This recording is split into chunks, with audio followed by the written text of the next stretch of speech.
Well, welcome everybody to the live website assessment. We are so glad you tuned in. We also realize you have very few other things you're doing. You're cooped up with your loved ones, or at least they were loved ones before you started cooping up with them. And Todd, have you seen that? There's a meme that shows like time spent on Zoom, and then the rest of the time in your life is telling people to be quiet because you're going on Zoom. I'm not going to mention that. I put a note on my front door a minute ago saying unavailable from 1 to 2 p.m. Exactly. Trying to keep people from knocking.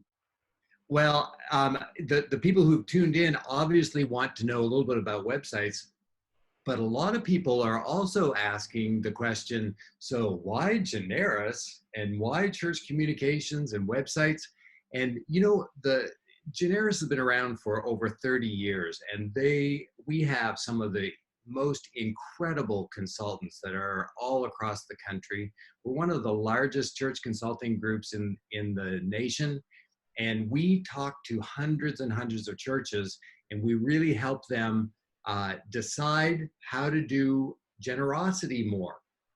So how does a church communicate generosity? How if they're moving towards a campaign, a building campaign or a capital campaign, our consultants come alongside of those churches. But what they've realized as they've kind of gone across the country is that there are certain things that stand in the way of communicating that generosity and getting a generosity culture in the church. And a lot of those ministries that kind of put a lid on generosity, one of them is communications. If a church isn't really effectively communicating their vision and mission, and today I'll introduce what a thread is.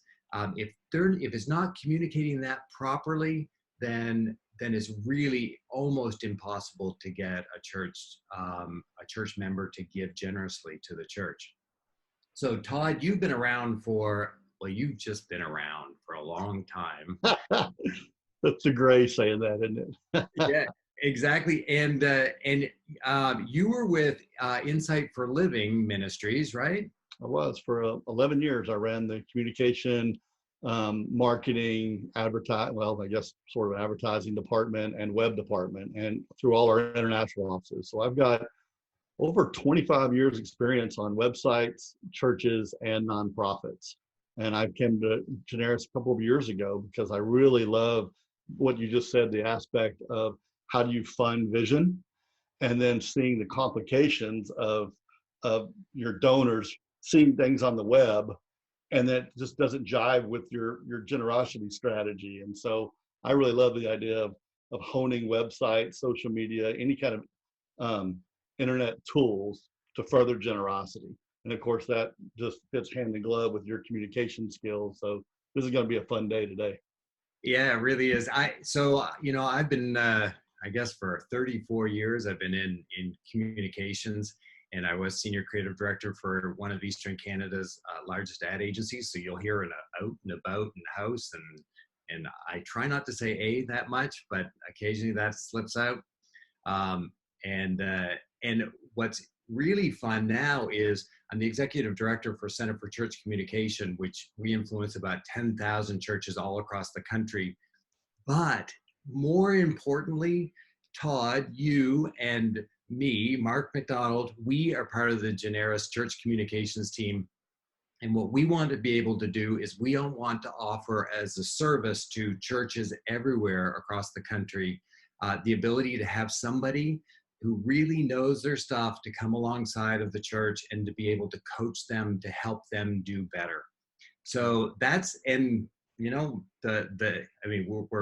fairly new. You've been around for a little bit of time at Generis, but this is Generis's way of saying, so show people your stuff. Let's figure out what websites are all about. And the reason why we want to talk about websites is because from my experience, as I look at a church website, that usually tells me whether they have their church communications act together. How about you? Yeah, it's a great starting point. You know, normally when I do an audit, and I'm sure we'll talk about that later, but I look at websites, social media, emails. But yeah, a homepage can speak volumes because if you don't have it right, chances are you're not going to have the rest of it right. So Yeah, it's a great place to start. Well, Mark, can I add a little caveat of what people can expect from that today? yeah, Because I please know do. we're about ready to get to it, but we do know that some of you are coming here and watching, and we're going to hit about what 8 or 10 websites here in a minute, and we realize that we're in a really unique time of not everybody's website is their normal website. People have tweaked a little bit, right, Mark? So we know that we're judging something that somebody who might have built it may say, whoa, whoa, whoa, it wasn't that way 8 weeks ago, and that's okay. But we're still going to pretend you're putting your best foot forward and speak to those things. And speaking of COVID-19, coronavirus, the thing that has made this leap year special, it added about 5 years to April. The interesting thing is that a lot of us are really looking forward to something when we get back. And one of the cool things about Zoom is that we get to poll. And Todd, you have a poll there that I want to find out from everyone who's present. What are you most looking forward to when you get out of self quarantine? And we're gonna let that run. I want you guys. It's already going. Wow, that's the cool part about doing a webinar. We get to have some interactivity with you all, and I want you guys to kind of figure it out and how to do the polling. So just choose one. I see we accidentally put a haircut twice, and so it's really in the lead because we got a 15% on one and 15% on the other. So it's really 30. I tell you what, you get one of those haircuts, and I get Yeah. one of the other haircut. This is COVID hair right here, buddy. I promise you. I tell you, I mean, well, I don't want to sway everybody, but I am so looking forward to a haircut. So while we let them do that, what we want to assure you all, so we had almost 200 people dare to send us their URLs and to register for this. What we have done is randomly, as much as we possibly can, we've chosen some. An hour flies by. Like when we start talking about websites. So I have my trusty little timer here, and it's like obnoxious. So normally, I do these website assessments, and they usually take 60 minutes to 90 minutes. I know, Todd, you even do them for longer than that. But we're going to only spend 5 minutes on each one so that we can at least cover, like, do you think we're going to be able to cover 8 of them? We'll see. We'll go as fast as we can. Every one of them needs something. No one grades an A, right? It's impossible. Yeah, exactly. So has everyone gone into the poll? Because I think you get to close the poll. I'm going to end poll, and I guess it'll give us it says 90% of the people voted, so that's pretty high. That's pretty high. End poll, let's see what it does for results. We'll do share results. Oh, here we go. Oh, wow. Restaurants, seriously. Yeah. Well, and haircuts at the close second. We'll all look good while we're eating our chips and hot sauce here in Texas. That's true. And if we add the 14% and the 16%, that's 30%. So still second. Oh, but hugging. Yeah, hugging's up. Yeah, you're right. Well, I guess we hug out of the haircut place and then head to the restaurant. Exactly. Okay, so I am going to set my timer to 5 minutes. Can I give one more little hint? Okay, Mark. Mark is skilled at communication, so he is going to have one lens and I'm going to have another. We both have a lot of crossover, but in the same way we have our specialties. So we're going to stay in our lane. You'll hear a little bit different theme out of both of us on the websites. He knows layout, color, marketing, communication really, really well, and I'm normally thinking through generosity, giving, and I've got 25 years in web experience, so I've got some basic web 101, where does your eye flow and things like that. But we're going to since a little bit different. We're doing that on purpose because we're going to sort of stay in our area of specialty. Absolutely. So why don't we just, so in the whole broad holistic idea, and I'm not going to start my timer yet, in that whole broad holistic idea of website, the key thing to remember, so here's where you start taking some notes. The number one thing that everybody wants from every website that they go to, here it is, drum roll, it's speed to content.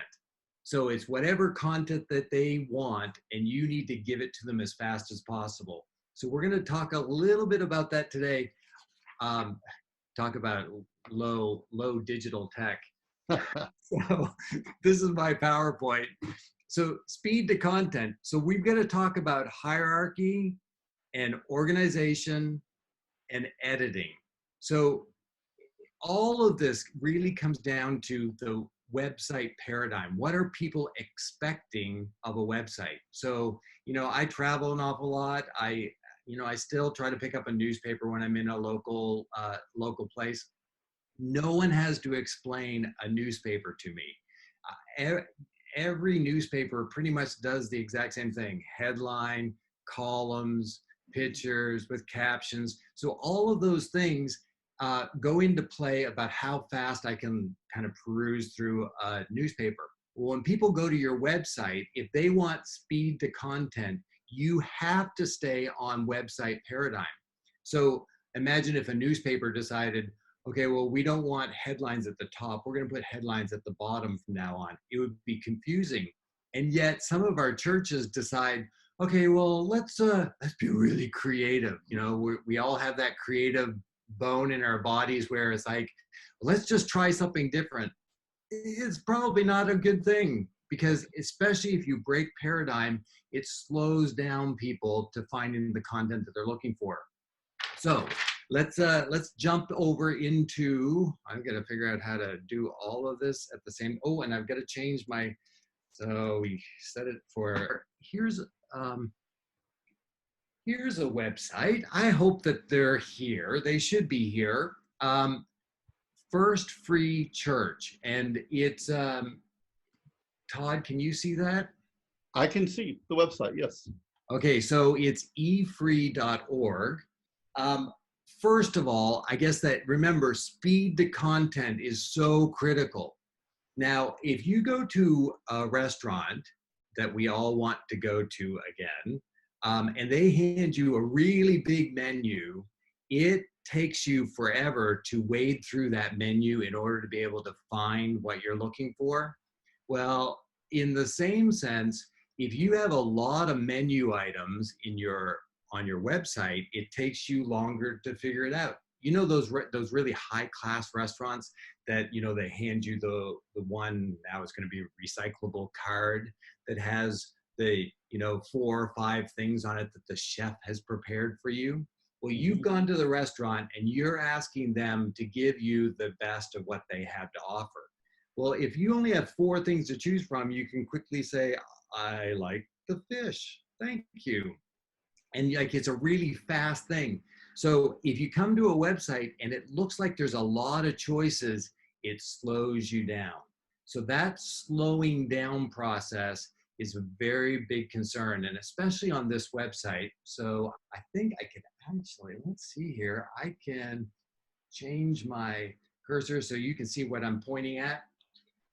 So here we have our main menu, and the average main menu, the website paradigm says about 6 things. So right now we have 7. One of those crazy things that has happened just over time is that this button of home has gone away. Almost everybody knows all you have to do is just click on the logo and you go back to home. So First Free Church could probably just drop this, and then what it does is it lightens the menu a little bit. But the problem is that this little tiny menu at the top has this big competition. And remember, the speed to content, the first thing is hierarchy. And so for hierarchy, your main menu needs to take precedence. That's where we all go back to. And you can't have something that's screaming this loud with this many options. And a lot of them are duplicates for give up here in the main menu and give down here. I don't know about you, Todd, but oftentimes when I get to a church website that has multiple redundancies, it means that, oh my goodness, it's not working there, so we're going to try it in another spot. Is that what you find? Yeah, if give doesn't work here, let's put it at the top, middle, and the bottom. Yeah, I totally agree. This is a great example of a busy hero image. You know, hero image is sort of the thing, a place to show sort of who you are and what you're about. And then it started with putting a tagline on it, and then something else. And this one really put a lot on their hero image, and it definitely does make your eye not even sure where I'm supposed to go. And the big thing about a good hero image, like a hero image is really nice because what it does is it sets up the type of person that's going to this church. So every church, as part of their communication strategy, has to figure out who are their personas, who are the people who they would typically draw to the church. The hero image should show those people. So this says life change to me. This also says, you know, we're a kind of a cool church. We're hip, and I mean, then this big screaming Jesus is the difference is a good thing, possibly. I mean, yes, that's what we believe as a church. But I guess before we jump from hero images, make sure that your hero image loads quickly. Like just double check it, because there's nothing worse than having a website come up and taking that little bit of extra time. And again, speed to content is what we're looking for. Mark, I'm going to give them a little pass because this is probably very COVID-19 temporary, right? There was our 5 minutes. Are we moving on to the next one? No, go ahead. You say. You think so? Yeah. All right, I'm going to trust your 5. I'm going to share my screen now. Okay. And I'm going to go to. I got to stop sharing, I think.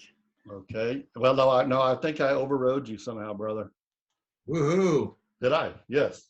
You did. Okay, so we're going to look at Community Christian Church. Okay, just a second. I'm setting the timer again. 5 minutes. It goes so fast.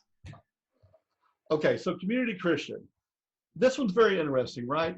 Now, I don't know, because I've had it up, which one is their first hero image, because they have the rotating banner through here, right? So I don't know what's first. I know that in my statistics, and I've done a lot of this with banner, a hero image slide research, sounds simple. Number 1 gets the most views. Number 2 gets the most views. Number 3 gets, the next view. It definitely goes down. I've actually switched content up on purpose and flipped it. And 1 gets the most, 2 gets the next, 3 gets the next, because it's valuable real estate. Mark, I see you might want to comment on that. Oh my goodness. Like you are singing the song. There is very little research out there that says a slider works on a website. And what's really kind of crazy about sliders is that there's really only one good reason to have a slider, and that's for that annoying ministry that just absolutely wants to be on your homepage, and you can put it at number 2 or number 3, and then say it's there, but no one's going to see it. Why isn't anyone clicking on it? Yeah, it's true. Stats just show 1 gets the most, and so normally when I do have a slider, I do make the timer longer, because you might as well get out of your 1 and out of your 2. Think about yourself. How many times have you sat there and read every slider? I never have. So who else has got it? And what's really crazy is that the average person comes to a website and only wants to spend 30 seconds. That's that whole speed to content. So in that 30-second window, people are probably only going to click about 3 times. And that means that they're going to spend about 10 seconds per page. But on the home page, they're only going to spend 3 seconds. And so in that 3 seconds, they're not going to sit there and waste their 3 seconds watching a slider. Totally agree. Okay, so I'm going to talk a little bit something on the nav. It's one of my pet peeves, and that is especially now as people are visiting websites to watch services, whether it's the one they're going to watch on Sunday morning or Sunday evening. Like, people are really consuming because they're thinking, wait a minute, I'm not on my normal church today. I'm going to go see what somebody else is, their church is like. So I go to churches' websites all the time. They don't even tell me where they're from. I have no idea if they are 2 blocks away or 2 states away. And so I'm really proud of this Community Christian Church for putting Florida. The problem is, I think they put too much of, I mean, I don't need zip codes, and plus here's the reason why you need it. You need it because you don't need to click on it. Yeah, but Todd, I mean, seriously, are there churches outside of Florida, really? Just the Christian ones. Okay, hey now, where's my drum? Now, so this one right here, I'm really big on putting your city, state at the very least pretty prominent. Not saying it has to go in the nav. I've seen it done well in the nav, but if you are going to put it up there, I've seen some really nice ones of, it says, it puts a little map icon or a way, because that's what people really want to know is, how do you get there? That quick thing. And this address is not clickable, correct? No, it is not clickable. And of course, it has a phone number. And so just because due to time, we'll power do this. I love social media icons. I really love them in the footer, and I like them done well in the header. But from my philosophy, I mean, I spend my whole life consulting people to work on the funnel, to get people from their emails, from their phones, from their social media, and pull them into the website and get them involved in your church and or to give. And then we work so hard to get them here. It's like, oh, you have a Twitter account? You know, and then you click them right back off. Like, to me, I think you need to show that you have social media, but you don't scream it, because it's counterproductive. The whole reason we're on social media is to get them back to our website. Let's don't send them back in the circle. Yeah, and so it's really critical when you create any link on your website, you have to decide whether you're going to redirect to that page or you're going to open up a new window. Social media is a really good place to open up a new window, because as soon as they get lost in Twitter or Facebook or Pinterest or whatever, then they'll close that window and go, oh, that's right, there's our timer. So and you're back at your church website. Yep. All right. I'll hit my stop share and give it back to you, brother. I have one more thing to say about coloring, but that's more your world. We'll hit them for another time. Oh, too much. Okay. So before we jump into the next one, what I want to talk about is, okay, so if you're looking at a web page, Web Paradigm says in the upper left-hand corner, that's where most people look when they come to your website for the very first time. They're only spending 3 seconds, so it's a nanosecond. They're just checking to see if, am I at the right spot? This is a great place to put your logo. I believe it's a really, really good place to put your thread, that brand promise, your positioning statement, the thing that you're promising that this is why we exist. And it's not your vision and mission statement, it's your vision and mission statement that's converted into a thread. I mean, well, anyway, I might as well just do it. So I've written a book called Be Known for Something that is all about how to discover what thread you should have so that you're relevant and needed in your community. That should probably be up there as a tagline. Then when people look through on a website, you have your header and you have your footer. Your header, and Todd, you even called it the most valuable real estate. Anything up here is your most valuable real estate. Anything up near the top. But an interesting thing happens while people look at websites. If you look at eye tracking technology, what ends up happening is that we end up sweeping pages this way. And so what we've realized about this large uppercase letter E pattern, it used to be that the E, we would sweep our eyes all the way across to the other side, but we're all scared of the right-hand side because that's where ads occur. So what's ended up happening when we look in burn-in for websites, our eyes actually dwell more on the left side than on the right side. So what it does is it just ultimately says anything that's on the left feels a little bit more important than things on the right. So we're going to talk a little bit about that. So let's just Yeah, that speaks volumes to where you put your navigation, right nav, left nav. Oh, it's that we could talk for an hour on that, but great point, Mark. Okay, you got to keep talking because I have to figure out how to get to this. Your share screen. Yeah, there we There go. we go. Yay. Okay, so here we are. We're at fbcrogers.org. And okay, so this is, I know, oh, let me just set the timer. So I know that you were talking about color. And so your website is the center of all your digital hub. So the digital hub mentality is have your website in the center and then everything points to it. So that's why we always want to look at your website, because I can tell whether you have a brand developed. So the only way you have a brand is if you have control over a lot of things. And the one thing you want to have control over is your logo.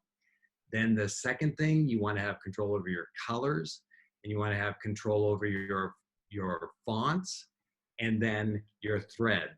So that thread, the big brand promise, the big positioning statement, should be controlled. Now there's no thread here with the logo. Or city state. Or city state. We have no idea where First Baptist Rogers is. Let's keep scrolling down. Oh, so we have some locations. And oh, they're clickable. I've just gone to Google. another area, so that's good.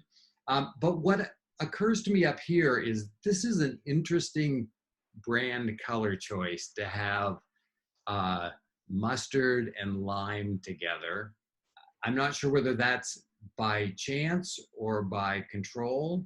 And then when we add in a blue, and then we introduce red, brown, and the lime again. So the button color is lime, and then we have a lime here. So I go back and think, okay, so it's really this lime, not this lime.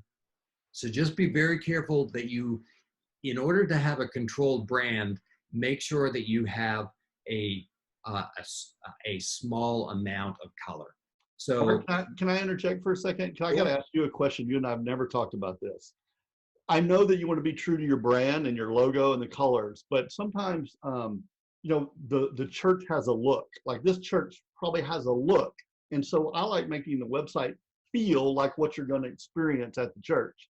So maybe they were thinking, hey, we have a colorful stage, let's stay colorful. But how do you feel about that when maybe your logo clashes a little bit with your stage experience? Now, can you imagine if this was being a discussion with the people who run McDonald's?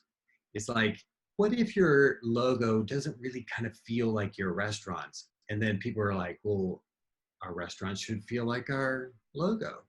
And it's just a critical thing for churches to have control over the entire brand.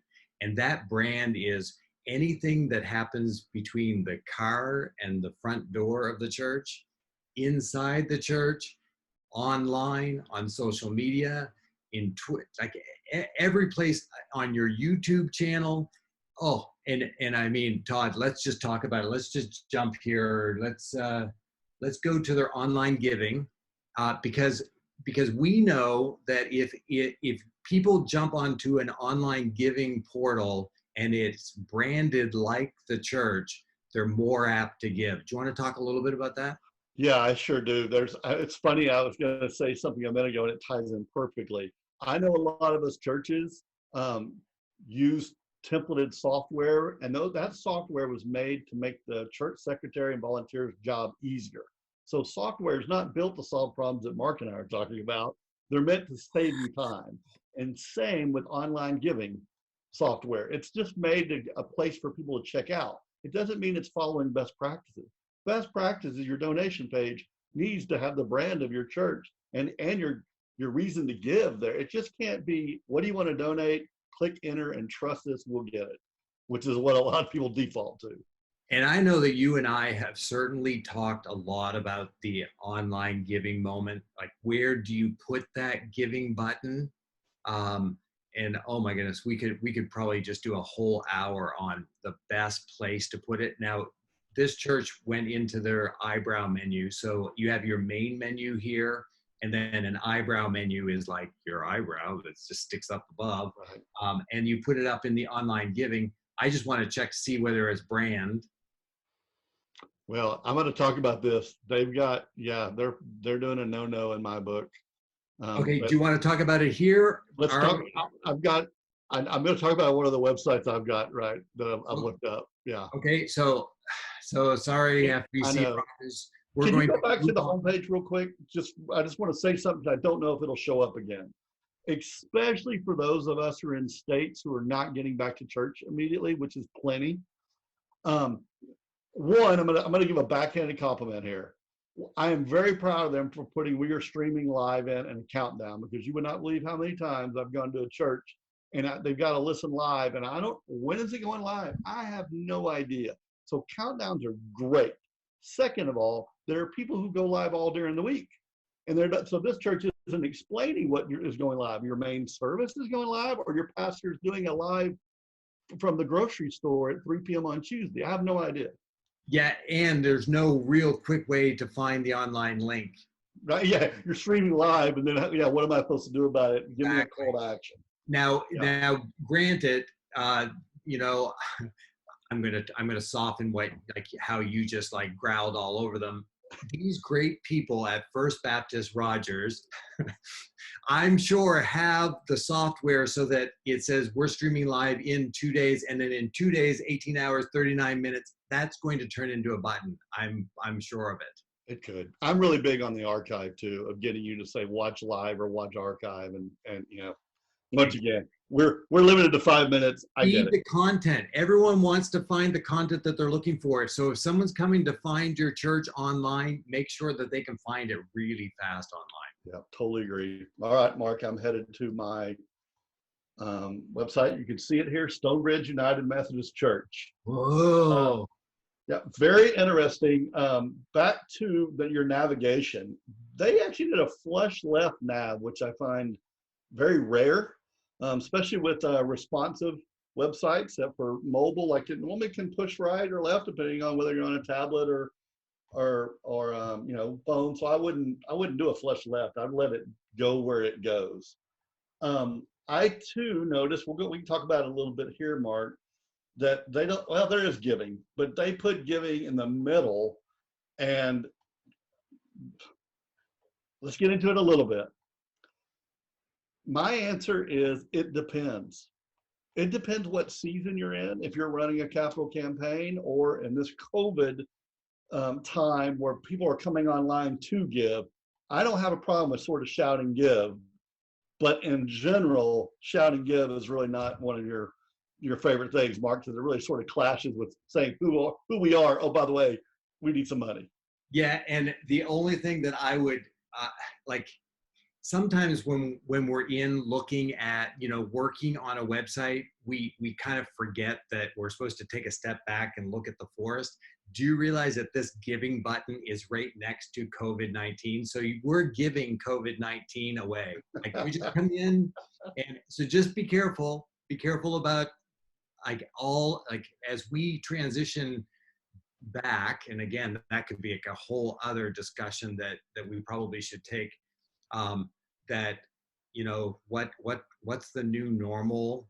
What is the thing that we're transitioning back to? Just be very careful about anything you say about COVID-19. You want to treat it as special as the media does. And sometimes we all roll our eyes at the media, but that's what kind of judges what public perception is. Go ahead.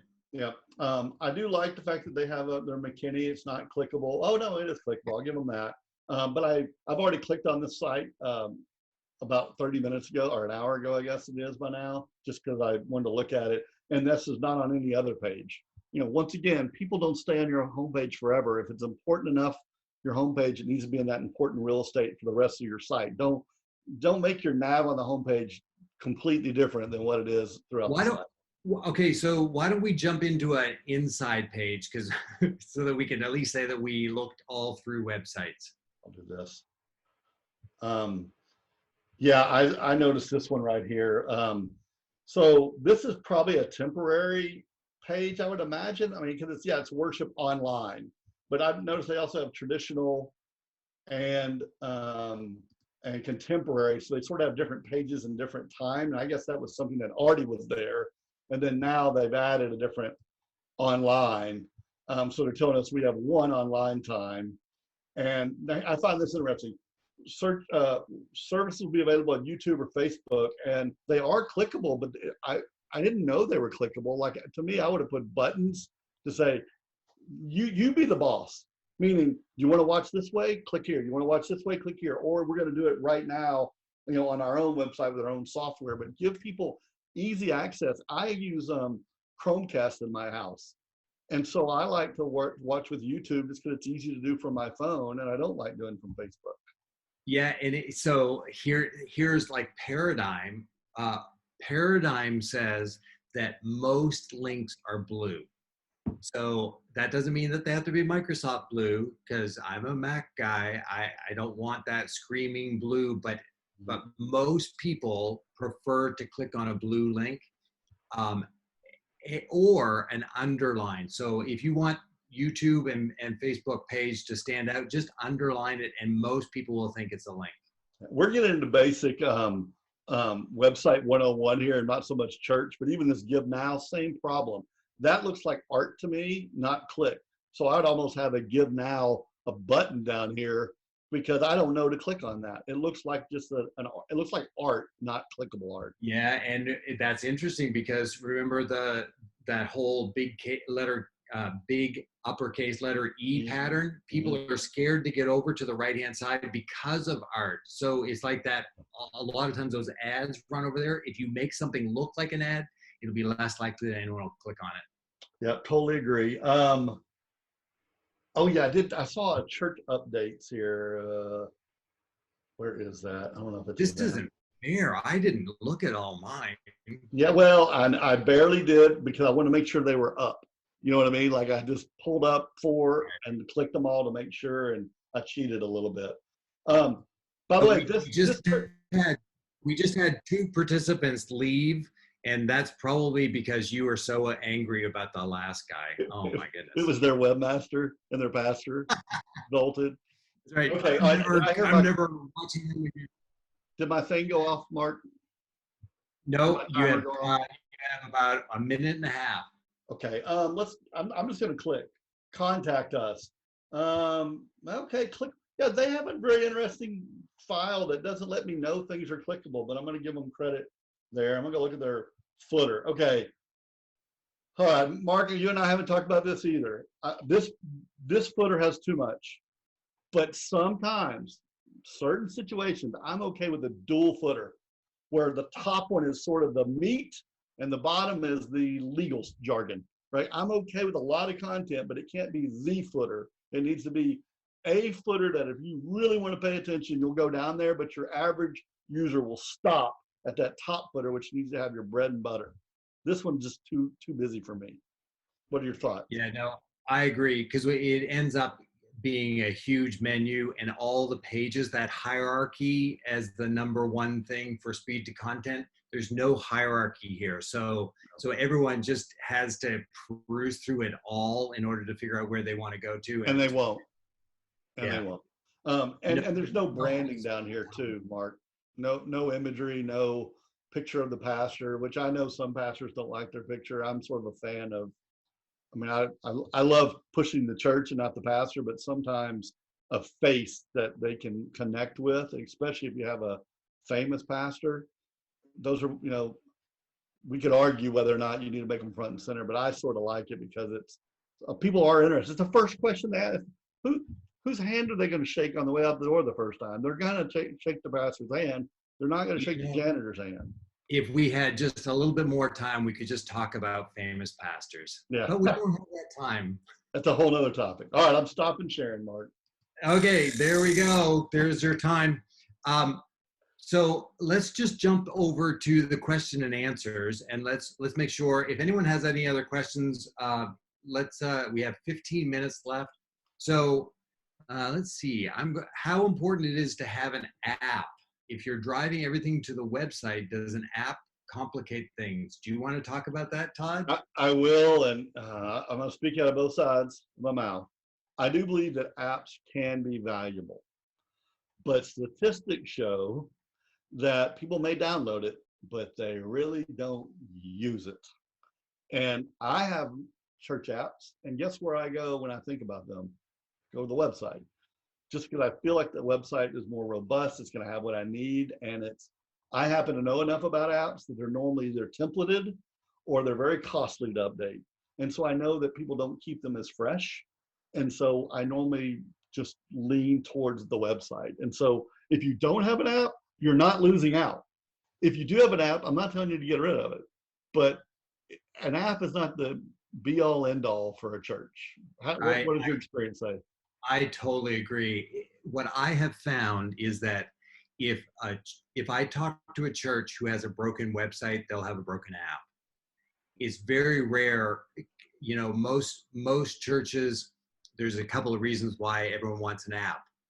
Because the pastor's friend who has a church down the road has an app, and we want an app. So that's number one. Number two is, okay, everyone can't find anything on our website, so let's do an app. And they can't find it there either. And then people can't find it there either. Most people, because of this device, when we have this in our pocket, we can quickly find a website. We don't have to go, oh, I'll probably have to download their app, unless the app just makes sense. And if the app just makes sense, I would say that it's more for internal audience than external audience. And I mean, we could talk about that with your church communication strategy. You have to identify those two audiences and be able to attract them and keep them and give them the content that they're looking for. Your community will almost always go to your website first before ever downloading your app. So you want to make sure that it's very community friendly. But by far, the most people ever coming to your website will be internal audience, not external audience. So I agree. You have to make sure that. I'm sorry. I thought you were finished. I agree. I hear churches all the time say we want our website to be for visitors and our app to be for our internal. Statistics do not back that up. Mark, we have two more questions in the question and answer. What do you want to do? Okay, let's only because it says brand in there, and I love church branding. So I haven't read it though.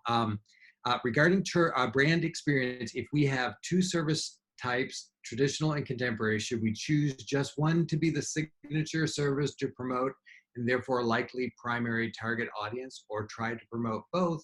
I prefer one, but other leadership want both. Do you want to go down that path? Well, it's tough because what I'm assuming with this, if you have two church services, I'm assuming you're streaming them both anyway. So if we're only talking COVID here and you only chose to do one, maybe because you don't want to make your band come in twice, maybe there's health reasons. I'm assuming this is a temporary problem, because the long-term solution is stream them both. If you're only going to do one because you're in a pinch for logistics and health concerns, then one's fine, and I would pick the one that you started with. You know what I mean? Like I wouldn't sweat it, because I think people are going to throw a little bit of grace, knowing that we're in a global pandemic and things aren't normal. And to me, I wouldn't complicate it. Yeah, and I mean, this is a crazy time for us to try to figure all this out, but I would certainly recommend that a church go through a branding process to figure out who they are. Again, we could probably talk an hour about whether you should have two different types of church services, traditional and contemporary. Oftentimes what I find when I do mystery visits, and I've done hundreds of them, I have found that usually the church does one well, and there's one that kind of lags behind, and they just feel like they have to do it. So I would try to figure out, so who is your main audience? Who is your main persona? And make sure that your website looks like that, because your main persona needs to be enough of that that group of people in your community in order for it to be the pipeline that feeds your church. But I mean, it's a huge um, process to go through. Make sure you do demographic study and look at it, and that's something that we do with churches all the time. We call up your reach area of your church and we figure out exactly who is in that reach area, and then who should you be targeting based upon what you have currently in your church. Okay, so let's jump over. Is it your turn or my turn? Go ahead. While you're pulling up, I'm going to answer the next one. So Okay. Go ahead. Yeah. Someone said about hero images. They don't have a professional photographer. Should we use stock photo? Mark, my answer is never use stock photo, ever. I would totally agree. Be authentic, and it's not that hard. The phone we have now is better than what they take amazing pictures of for the last 100 years. You can get a shot. I don't care if it's of your building, of people, whatever. People in your building is really great. But yeah, don't do stock. No, please, everybody listening, go to your website. If there's a stock photo, replace it with authentic. Yeah, and if you can't shoot it, there will be somebody in your church that can shoot it, or it's the absolute best expenditure that you can possibly. You could probably hire someone for $100, $150, maybe $200 for the day, and to go and shoot lots and lots and to call through them and just give you a whole bunch of photography. It is worth it. That photography represents who you are, and not.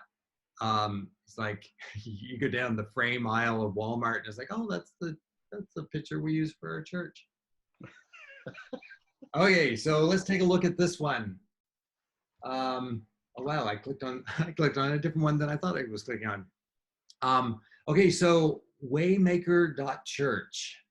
Yeah, let me just make sure I'm on the home page. I think I was on the visit. There we go. That helps. I was gonna tear that whole page to shreds. I'm so glad it wasn't the home page. Okay, again, this is not a stock image.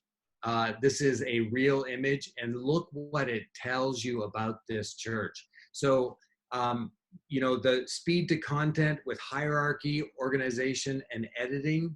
This is a good choice for editing. So, for editing, you want to make sure that you're editing all pictures, all content. And when I say content, make sure that you spend time on headlines, on bullet points, on captions. But for pictures, really take a look at what is the most important thing about the picture. And if a picture doesn't tell a story or a greater story from what you're saying on the page, don't use the picture. Like really, it's so critical to have the right picture. And this hero picture says so much. This hero it's not even a hero image. This is a hero poster. They really gave up a lot of screen for it, but the picture is so powerful that it's justified. Yeah. And don't you see something too, Mark? Since you're good with colors, I'm pointing this out. You know better than me. But a lot of people have used up valuable real estate for COVID-19. They barely used any, but they use color so well that you still find it. I found that interesting. So looking through, yellow is not one of their colors. But what you were saying earlier, it's so crazy how yellow stands out. But I graduated from the Wagner Color Institute, so I could talk about color for a long time. But the colors that are partnered next to each other, anytime in nature that red or yellow and black are partnered together, like on a bumblebee, it immediately cries out, there's something that we need to pay attention to. That's why that they use yellow and black on caution signs. And the small use of this one banner, like it just quickly tells everything that you want about it. The only thing is, similar to the editing that has to happen with pictures, edit all text. So the average person, remember I said comes and spends about 30 seconds on a website, clicks about 3 times, about 10 seconds per page. You can only ingest a certain amount of text in that time. People don't want to read long, big blocks of text. Part of your editing process, the average American reads, like 300 words per minute. In that 10 seconds, they can only ingest about 50 words. So much, any content that goes well over 50 words, people have a hard time kind of getting through it. So you have to add eye interrupters. Like, get rid of every unnecessary word on your website. Like, that is the biggest thing that I will just continuously talk about. So instead of, for more information on Waymaker.Church's response to the COVID-19 crisis, click here. All it needs to say up there is, want COVID-19 response, ? Click here, or just click, or just. And I don't even like the word click. My marketing never lets me say click here. I always like to say something so obvious that you know to click it without ever saying click here. I know. But this is, so look, flipping down through,